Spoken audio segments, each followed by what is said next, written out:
Lahore confidential. आज हम बात करेंगे इस मूवी के बारे में, जो कि एक एक्शन और ड्रामा और थ्रिलर मूवी है। ये एक जासूसी मूवी भी कह सकते हो, परंतु यदि किसी को शेर व शायरी का शौक़ है तो भी वह इस मूवी को देख सकता है, क्योंकि इसमें बहुत ज़्यादा शेर व शायरी का उपयोग हुआ है। कहानी की शुरुआत होती है एक ऐसे घर से जहाँ पर कुछ बर्थडे का सेलिब्रेशन होने वाला है, परंतु किसी आदमी को वहाँ पर कुरियर पर्सन द्वारा गोली मार दी जाती है।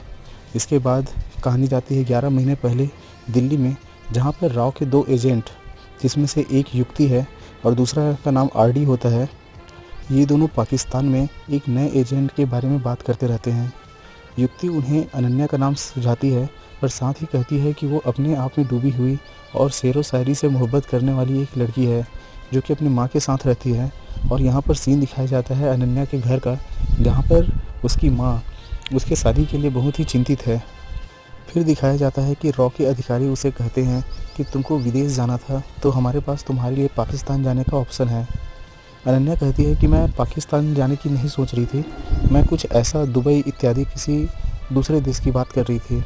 तब वे उनके कहते हैं कि अगर तुम पाकिस्तान जाते हो तो वहाँ पर तुमको बहुत से शायरों से मिलने का अवसर प्राप्त होगा, और साथ ही साथ तुम अपनी बुक भी, जो कि बहुत समय से पेंडिंग है, उसको तुम कंप्लीट कर सकती हो। शेर व शायरी में डूबी रहने वाली और अपनी बुक को कंप्लीट करने की चाह लिए हुए वो पाकिस्तान चली जाती है। पाकिस्तान में जाकर वह युक्ति से मिलती है, जो कि एक बहुत ही बाहर से तो बहुत ही अल्हड़ टाइप से एक लड़की है, पर वास्तव में वो बहुत ही ज़्यादा समर्पित, अपने काम के प्रति बहुत ही ज़्यादा समर्पित और जागरूक टाइप की वो लड़की होती है। पाकिस्तान में अनन्या की मुलाकात युक्ति के द्वारा एक रौफ नाम के आदमी से होती है, जो कि इवेंट ऑर्गेनाइज़र होता है। युक्ति कहती है कि ये जो रौफ है उससे तुमको बहुत सी इन्फॉर्मेशन मिल सकती है, क्योंकि बहुत सी पार्टी ये ऑर्गेनाइज़ कराते रहता है। तो जो पाकिस्तान के बड़े बड़े लीडर्स हैं और इस प्रकार के जो उनकी मेल मुलाकात होती है पार्टियों के ज़रिए, वो सब इस रौफ के द्वारा ही होती है। ये सुनकर अनन्या जो है वो रौफ से बात करती है, और बहुत ही जल्दी उन दोनों के बीच बहुत ही अच्छी गहरी अंडरस्टैंडिंग डेवलप हो जाती है, क्योंकि रौफ भी एक, जैसा कि वो अनन्या को दिखाता है कि वो एक नॉन वेजिटेरियन व्यक्ति है, वो शराब नहीं पीता, और उसको शेर व शायरी से बहुत ही ज़्यादा शौक़ है, बहुत ही ज़्यादा उसको लगाव है शेर व शायरी से। यहाँ पर के बहुत से सीन ऐसे हैं जहाँ पर आपको बहुत लंबे लंबे शेर व शायरी सुनने को मिलते हैं, या फिर बातचीत करने का जो तरीका है वो भी शेर व शायरी से घुला मिला ही होता है। इसी बीच अनन्या रौफ की एक पार्टी में जाती है, जहाँ पर वो रौफ को एक अनजान आदमी से बात करते हुए देखती है। इसके बाद अगले ही दिन अनन्या के 2 साथियों का किडनैप हो जाता है। जब अनन्या इन्वेस्टिगेशन के दौरान फुटेज देखती है तो एक साथी को वह पहचान लेती है, और वो कहती है कि एक जो अपहरण करने वाला है उसको उसने रौफ की पार्टी में देखा था।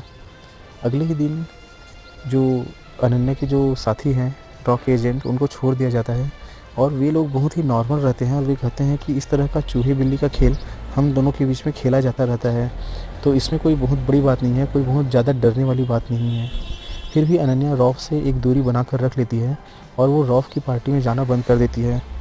मगर कुछ दिनों बाद युक्ति अनन्या को आकर बताती है कि ये जो रौफ है वो एक छिपा हुआ शायर है, और उस शायर का नाम वो बताती है, जिससे अनन्या बहुत ही कॉन्फिडेंट हो जाती है और कंफर्टेबल फील करने लगती है। इसके बाद वो फिर से रौफ की पार्टी में जाना शुरू कर देती है। एक बार रौफ उसे पार्टी से घर छोड़ने वाला रहता है, तो उसी समय कार का एक्सीडेंट हो जाता है। बहुत ही मामूली चोट रहती है, इसीलिए वे लोग रौफ के घर चले जाते हैं। यहाँ पर रौफ अनन्या को बताता है कि उसके माता पिता जो है वो आतंकवादियों द्वारा मारे गए थे, इसीलिए उसको हर आतंकवादी से चिढ़ है, चाहे वो रॉ के एजेंट हो, चाहे वो पाकिस्तान के एजेंट हो। इसके बाद कुछ समय बाद रौफ उसे अपनी हकीकत बताता है कि वो भी एक एजेंट है, मगर उसको रॉ से या पाकिस्तान से कोई दुश्मनी नहीं है। इंडिया और पाकिस्तान का वह भेद नहीं करता, पर जो भी आतंकवादी की गतिविधि फैलाते हैं उसको वो ख़त्म कर देता है। अर्थात रौफ ये कहता है कि कोई बड़ा अगर हादसा होने वाला हो तो उसको, उस एजेंट्स को मैं मार कर वो हादसा होने से रोक देता हूँ। इसके बाद दिखाया जाता है कि रौफ और अनन्या एक दूसरे के बहुत ही ज़्यादा करीब आ गए हैं, और अनन्या रौफ पर बहुत ज़्यादा विश्वास करने लगती है। कुछ दिनों बाद युक्ति की बर्थडे पार्टी होती है, जहाँ पर रौफ भी इनवाइटेड होता है। रॉफ अनन्या से कहता है कि ये जो युक्ति है वो एक सीक्रेट मिशन पर इन्वॉल्व है और वो सीक्रेट मिशन से बहुत लोगों की जानें जा सकती हैं, तो मुझे किसी भी तरह वो सीक्रेट मिशन रोकना होगा और इसके लिए मुझे युक्ति के मोबाइल का डेटा चाहिए। अनन्या रॉफ की मदद करती है और युक्ति के मोबाइल का डेटा रॉफ ले जाता है। अगले ही दिन अनन्या के 3 साथी मार दिए जाते हैं। इससे अनन्या और युक्ति और रॉफ के ऊपर सवाल उठने शुरू हो जाते हैं। 3 लोगों को या 3 एजेंट को एक साथ मार देना, जिसके बारे में किसी को भी कोई पता नहीं था, ये बहुत ही बड़ा हादसा माना जाता है। अनन्या बहुत गुस्सा होती है रॉफ पर इस बात को लेकर, पर रॉफ उसे मना लेता है और उसे कहता है कि बहुत बड़ी दुर्घटना को रोकने के लिए इन तीनों का बलिदान होना ज़रूरी था और ये जो 3 लोग जिनको मैंने मारा है या जिनको मैंने मरवाया है, वो लोग वास्तव में आतंकवादियों से मिल गए थे और पैसों से की लालच के कारण उन्होंने अपना ईमान बेच दिया था। अनन्या इस बार भी रॉफ से कन्विंस हो जाती है और कुछ दिनों बाद रॉफ अनन्या को बताता है कि एक बहुत ही बड़ी वारदात होने वाली है जिसको रोका जा सकता है और वो सारी गतिविधियों की जो डिटेल है वो सभी एक सुब्रमण्यम नाम के आदमी के कंप्यूटर के डिटेल, उसके कंप्यूटर में उसकी डिटेल है, जिसको तुम किसी भी तरह से लाकर मुझको दे दो। अनन्या मान जाती है क्योंकि अनन्या भी नहीं चाहती कि कोई दुर्घटना हो, कोई हादसा हो और कोई निर्दोष लोग मर जाएं। तो वो सुब्रमण्यम की कंप्यूटर से डेटा चुरा कर रॉफ को दे देती है। इसी बीच दिखाया जाता है कि जो युक्ति है उसको अपने ऑपरेशन से निकाल दिया गया है और कुछ दिनों की उसको छुट्टी दे दी गई है और युक्ति अपना शिकायत अनन्या से करती रहती है कि देखो मैंने इतना मेहनत किया है रॉ के लिए, इंडिया के लिए, फिर भी मेरे साथ इस तरह से सलूक किया जा रहा है।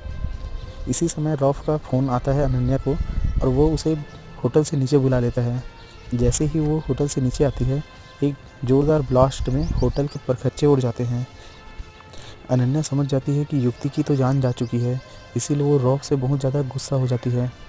रॉफ कहता है कि युक्ति को मरवाने के पीछे रॉ का हाथ है, अर्थात इंडिया का हाथ है, क्योंकि इंडिया को पता हो चुका था, रॉ को पता चल चुका था कि युक्ति जो है वो भी गद्दार थी और इसीलिए उसको एक शहीद की मौत बताकर और साथ ही साथ पाकिस्तान पर इल्ज़ाम लगाकर या ISIS के ऊपर इल्ज़ाम लगाकर वो इसको एक मुद्दा भी बना सकती है।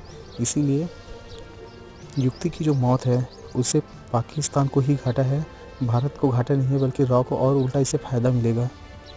इसके बाद रॉफ अनन्या को कहता है कि तुम कुछ दिन के लिए इंडिया चली जाओ क्योंकि यहाँ पर बहुत ही ज़्यादा मारपीट या मारकाट मचने वाली है। अनन्या रॉफ की बात मान जाती है और वो इंडिया जाती है, जहाँ पर उसका पुस्तक भी रिलीज़ हो जाता है। अपनी पुस्तक के रिलीज़ के पीछे वो भारत सरकार को धन्यवाद देती है और साथ ही साथ इसी बीच उसकी मुलाकात अपने ऑफिस वालों के साथ होती है, जहाँ पर वो देखती है कि युक्ति अभी भी ज़िंदा है। वो खुश तो होती है, फिर भी आश्चर्यचकित भी होती है।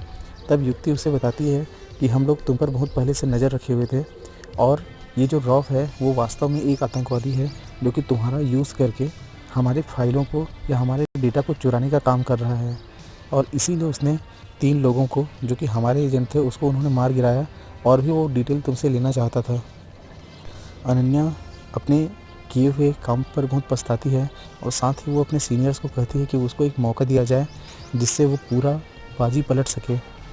उसको ये मौका दिया जाता है और उसको वापस पाकिस्तान भेज दिया जाता है, जहाँ वो रॉफ से मिलती है।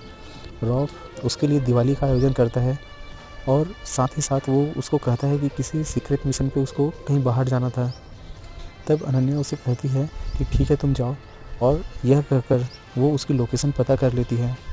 इसके बाद दिखाया जाता है कि अनन्या जो है वो एक डिलीवरी बॉय की वेशभूषा में रॉफ के घर जाती है, जहाँ पर उसके बीवी बच्चे सभी रहते हैं, जबकि रॉफ उसे झूठ बोला रहता है कि उसका सारा परिवार जो है वो आतंकवादियों के द्वारा मारा गया था। यहाँ पर वो एक शेख की मुद्रा में या शेख के लिबास में वहाँ पर एंजॉय कर अपनी पार्टी एंजॉय करते रहता है, जहाँ पर अनन्या आकर उसको गोली मार देती है। इसके बाद दिखाया जाता है कि जो रॉफ का घर है, जो कि एक टेरर का अड्डा ऑलरेडी से है, उसको अब अनन्या हैंडल करती है और वो उस टेरर के अड्डे को पाकिस्तान के ख़िलाफ़ ही यूज़ करने को शुरू कर देती है। यहाँ पर फिल्म ख़त्म होती है और यहाँ पर ऐसा लगता है जैसे इसका सेकंड पार्ट भी रिलीज़ कर सकते हैं। वैसे इसका सेकंड पार्ट रिलीज़ करने की कोई गुंजाइश तो नहीं है, फिर भी इस फिल्म को देखकर ऐसा लगा कि ये फिल्म जो है वो शुरुआत में तो बहुत ही ज़्यादा ज़मीनी हकीकत से गुजर रही थी, पर धीरे धीरे ही वो फिल्मी स्टाइल में बदल गई। लाहौर कॉन्फिडेंशियल, जो कि सुनने में ये लगता है कि कोई जासूसी मूवी होगी, पर यहाँ पर उतना ज़्यादा एडवांस टेक्नोलॉजी के बारे में नहीं दिखाया जाता है, जैसे कि किसी रॉ एजेंट के मोबाइल से डेटा चुरा लेना या किसी ऑफिस के अंदर से ही कोई फाइल गायब कर देना या फिर वहाँ से डेटा चुरा लेना और किसी को पता न चले। तो ये बहुत ही बड़ी कंट्रोवर्सी सी लगती है और ऐसा लगता है जैसे कि ये फिल्म आज के समय में नहीं बल्कि 50 साल पहले के समय में बनी हो, जहाँ पर इस टाइप से हिडन कैमरे इत्यादि इत्यादि नहीं हुआ होते होंगे। साथ ही ये भी दिखाया जाता है कि ऋचा चड्ढा जो है वो एक इमोशनल लड़की है और उसके पास खुद का दिमाग लगाने की कोई ताकत या क्षमता नहीं है, जबकि रॉ एजेंट जिसको भी बनाकर भेजा जाता है वो एक बहुत ही सुलझा हुआ और बहुत ही शातिर व्यक्ति होता है। वैसे एक बार देखने के लिए फ़िल्म बहुत अच्छी है और जिनको शेरो शायरी से विशेष लगाव है उनके लिए तो बहुत ही अच्छी है, क्योंकि इस फिल्म में इतने अच्छे अच्छे शेर कहे गए हैं और इतने मौके की नज़ाकत को देखते हुए शेर कहे गए हैं, जिससे लगता है कि जो लेखक है या जो फिल्मकार है उसको शेरो शायरी पर बहुत ही गहरी पकड़ रही होगी। तो दोस्तों ये था मेरा ओपिनियन, मेरा रिव्यू। आपको ये फ़िल्म कैसी लगी इसको आप ज़रूर कमेंट सेक्शन में ज़रूर बताएं। Thank you, bye bye.